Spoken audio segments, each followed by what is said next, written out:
Good morning. Thanks for coming.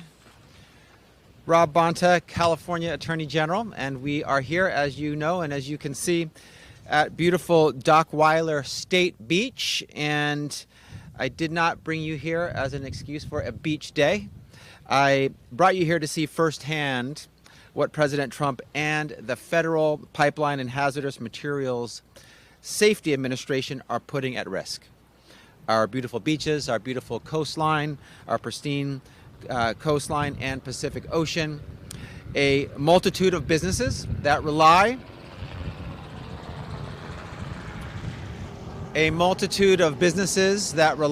on this area as a draw for their economic success, local communities and wildlife that call this place home.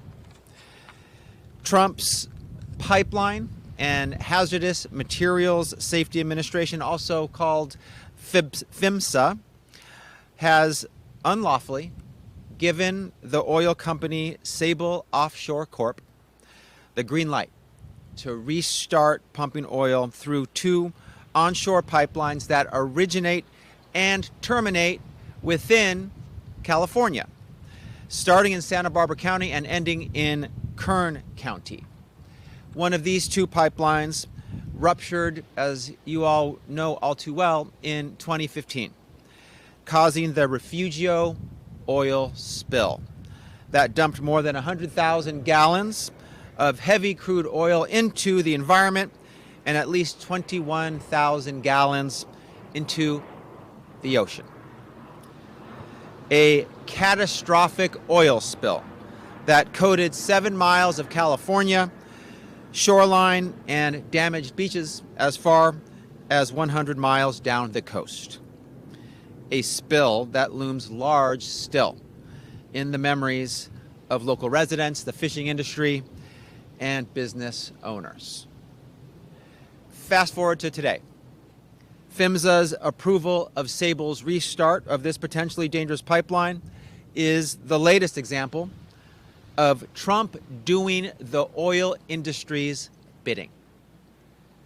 These onshore pipelines are located in California and California alone. They don't cross any state borders, and they don't extend into federal water on the outer continental shelf.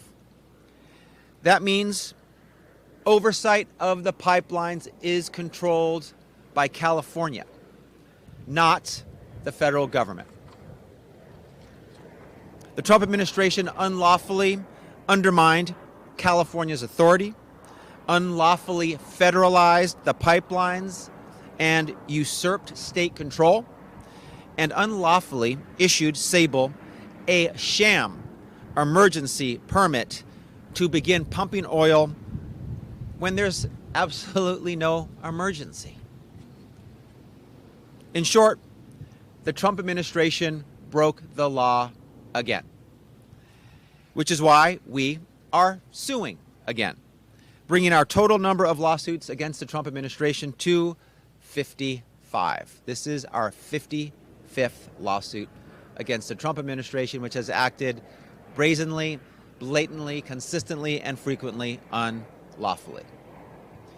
Before I dive into the details, I want to thank my colleagues at California DOJ's Environmental Justice and Protection Section and our Natural Resources Law Section, who have worked diligently to put this lawsuit together to hold the Trump administration accountable for threatening everything you see around us, and also much that you don't.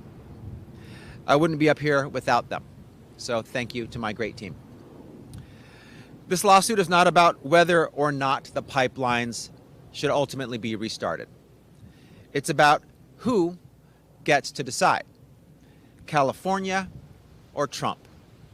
The answer is clear. The state of California gets to decide. The state of California decides where the pipelines run, gets to decide, and for good reason.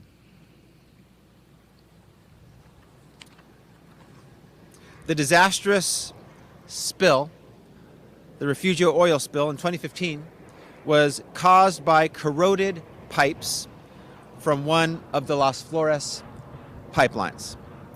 Now, over a decade later, Sable doesn't like how the process is going, or the lawsuits that have piled up from local and state authorities. So Sable went crying to Trump.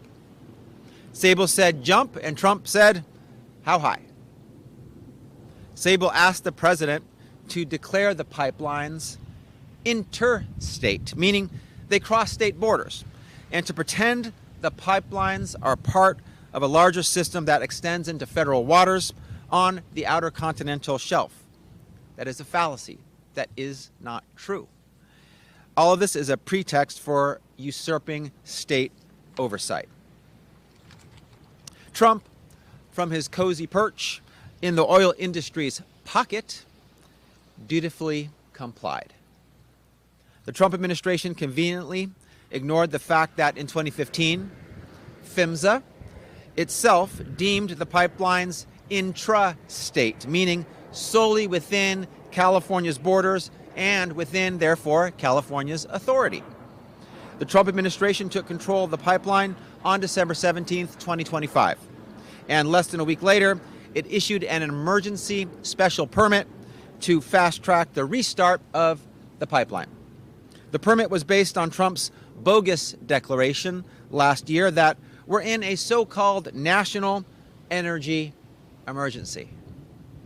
A complete fabrication intended to curry favor with big oil and send business its way. We took Trump to court over that declaration last May. In fact, just last week, PHMSA announced that it will refrain from taking enforcement actions against oil and gas pipelines on the basis of the so-called national energy emergency, a clear indication that any purported concerns by the Trump administration over pipeline safety ring hollow.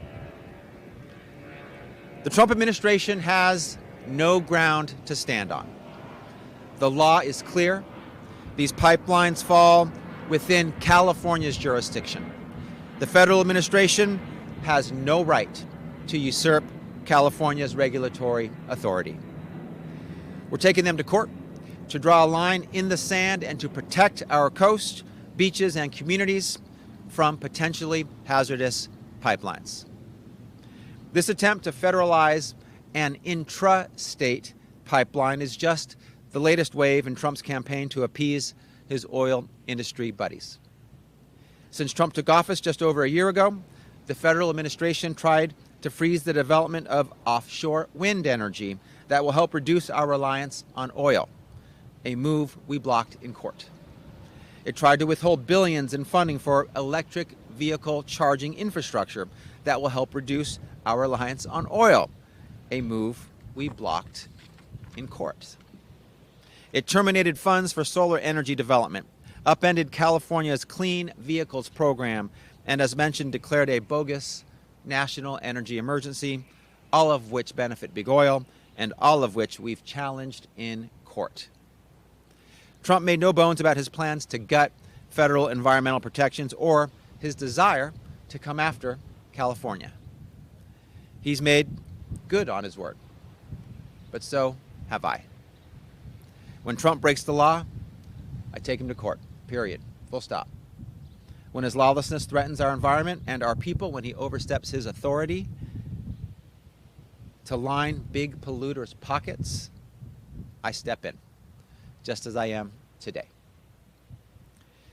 Before I turn it over to questions, I want to thank the incredible public servants at California DOJ who stand beside me in this work. I'm proud to call them my colleagues and grateful for their incredible service to our state.